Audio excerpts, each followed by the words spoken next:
প্রত্যেকটা মানুষ তার লাইফে একবার হলেও জীবনটা নিয়ে অনেক বেশি ক্লান্ত হয়ে পড়ে। জীবনে চলার পথে মানুষের ক্লান্তি ভাব থাকবে, এটাই স্বাভাবিক, কিন্তু তাও এগিয়ে যেতে হবে। সো হ্যালো এভরিওয়ান, আসসালামু আলাইকুম, সবাইকে আমার ডেইলি ব্লগে স্বাগত জানাচ্ছি। সকালে উঠেই যখন শাশুড়ি আম্মুকে বলতেছিলাম আম্মু কী রান্না করব, বলে যে আমার না প্রত্যেকদিন মাছ মাংস খাইতে খাইতে বিরক্ত লাগতেছে, প্রত্যেকদিন রান্না করতে হয় মাছ না হলে মাংস, তাও খাই না, একটু করে খাইলে খাই, না হলে খাই না। আজকে বলতেছে আমাকে শুধু কচু শাক আর ডিম ভাজা করে দাও, আমি এগুলাই খাবো। আর মাছ মাংস তো সবসময় রান্না করতে হয়, যেহেতু বাড়িতে থাকে শ্বশুরাব্বা বা বাচ্চা কাচ্চা অনেকে আছে, তো মাংস বা মাছ তো কোনো একটা লাগবে। কোনো দিন যায় না যেদিন আমি মাছ হোক বা মাংস হোক রান্না না করে থাকি। এমনও অনেক দিন যায় যে আমি প্রত্যেকটা মাছও রান্না করি বা মাংসও রান্না করি, দুইটাই একসাথে রান্না করি। সবজি তো প্রত্যেক দিন থাকবে, আর দুপুরবেলা যদি কোনো শাক সবজি এরকম না থাকে না, তাহলে তো একদমই ভালো লাগে না।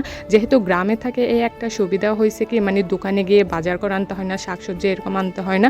যেহেতু শাশুড়িমা অনেক কষ্ট করে সবজি লাগায়, করলা বা অন্যান্য যা হয় আর কি, প্রতি বছর একটা একটা অনেক বেশি ধরে, এবছর অনেক বেশি করলা, আর প্রত্যেকদিন করলা হোক বা কোনো একটা দিয়ে আমার প্রত্যেকদিন সবজি রান্না করতে হয়।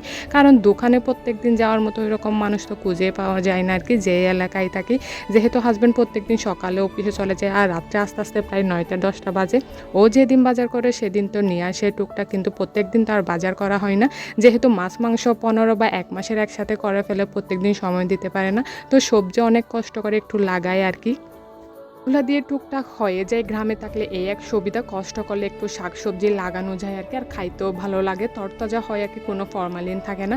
তো বলতেছিল একটু আজকে কচু শাক রান্না করো, শুটকি দিয়ে যদি এই যে কচু শাক বা কচুর ফুল এগুলো যদি রান্না করা হয় না, বিশ্বাস করেন অনেক বেশি মজা হয়। আর রাত্রের জন্য একটু মাছও রান্না করে ফেলছি, কারণ সকালে উঠে আবার টিফিন রেডি করতে হবে। সকালে উঠে রান্না করতে আমার অনেক বেশি প্যারা লাগে, আমি তো মাটির চুলাই আগুন ধরাই না, গ্যাসের মধ্যে করে ফেলি সকালে যা করার। তো সব তরকারি বা মাছ মাংস সবগুলো আমি একসাথে দুপুরে রান্না করে ফেলার চেষ্টা করি আর কি, সবসময় এইরকম করে। এদিকে মাছ রান্না করার পর কিন্তু সবজিও রান্না করতে হবে, হাঁড়ি বসাই দিব।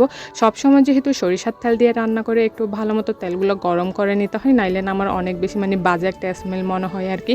অনেক দিন তো আমি সরিষার তেল গন্ধটাও সহ্য করতে পারি না, যখন আমার ভাবুটা হয়েছিল আর কি। এরপরে গিয়ে আবার সরিষার তেল কন্টিনিউ করছে। তো ওই যে বলছিলাম না, করলার টুকটাক যা যা সবজি থাকে এগুলো দিয়ে একটু সবজিও রান্না করে রাখবো আর কি। কচু হলেও কিন্তু এগুলো দুপুরে হয়ে যাবে, তো রাত্রের জন্য তো একটা সবজি লাগবে, আর সকালে যেহেতু টিফিন দিতে হবে, এটার জন্য আমি কিছু সবজিও রান্না করে রাখবো, আলু বেগুন করলা এগুলো দিয়ে। সবসময় কিন্তু এরকম শুটকির ঝুলেই করা হয়, অনেক সময় একটু কম করে কম ঝোল দিয়ে রান্না করা হয় আর কি। যেহেতু বাড়িতে অনেক বেশি মানুষ আর কি, ঝোল দিয়ে যদি আটালু করে রান্না করা হয় তাহলে কি হয় জানেন, রাত্রেবেলা গিয়ে আবার রান্না করতে হয়। এটার জন্য যদি এরকম রান্না করা হয় একটু বিচি টিচি দিয়ে, তাইলে অনেক বেশি খাইতেও ভালো লাগে, আর দুপুর এবং রাত্রে পর্যন্ত যায়। তো সবসময় চেষ্টা করি শুটকি হোক বা চিংড়ি হোক এরকম সবজি রান্না করার জন্য। আর মাছের লেজ মাথা এরকম দিয়ে খুবই কমই রান্না করা হয়, ওই রকম কেউ খেতে চায় না। এরকম করে যদি শুটকি দিয়ে ঝোল করে রান্না করা হয়, তাইলে সবাই একটু খায় আর কি। সবাই না সবসময় কাঁচামরিচ দিয়ে খাইতেই বেশি পছন্দ করে। আমি যদি কোনো একটা মাছ হোক বা মাংস হোক ওই যে লাল মরিচ দিয়ে রান্না করি না, খাইতে বসলে বলে যে তুমি এটা কি করলাম, তুমি জানো না আমার এরকম খাইতে ইচ্ছে করে না। ও সবসময় প্রেফার করে কি জানেন, কাঁচামরিচ যতই দাম হোক কাঁচামরিচের সবসময় কাঁচামরিচ দিয়ে রান্না করতে হয়। আর এদিকে আমি কচুগুলো রান্না করে নেব, অনেক কিছুই আছে এখানে, কচু পাতা শাক, তারপর ওই যে ফুল, সব কিছু একসাথে। অনেকখানি কিন্তু রসুন দিয়ে দিব, প্রায় এখানে একটা সাইতে বড় রসুন দিয়ে দিয়েছি, এখানে কিন্তু নাইলে গলা ধরবে আর কি। যেহেতু রসুন বেশি দিব, একটু টক পাতাও দিব।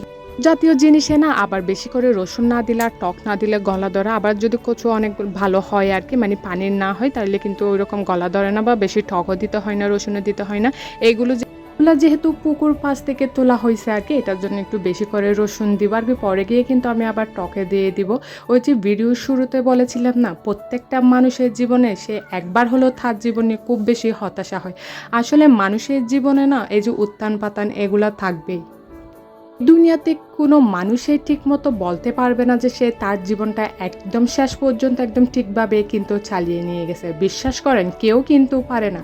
প্রত্যেকটা মানুষের জীবনে না কোনো একটা কিন্তু পরিস্থিতি বা খারাপ পরিস্থিতি আসে, আর এই খারাপ পরিস্থিতি না আসলে না ভালো দিকটা কখনোই বুঝতে পারতো না সত্যি।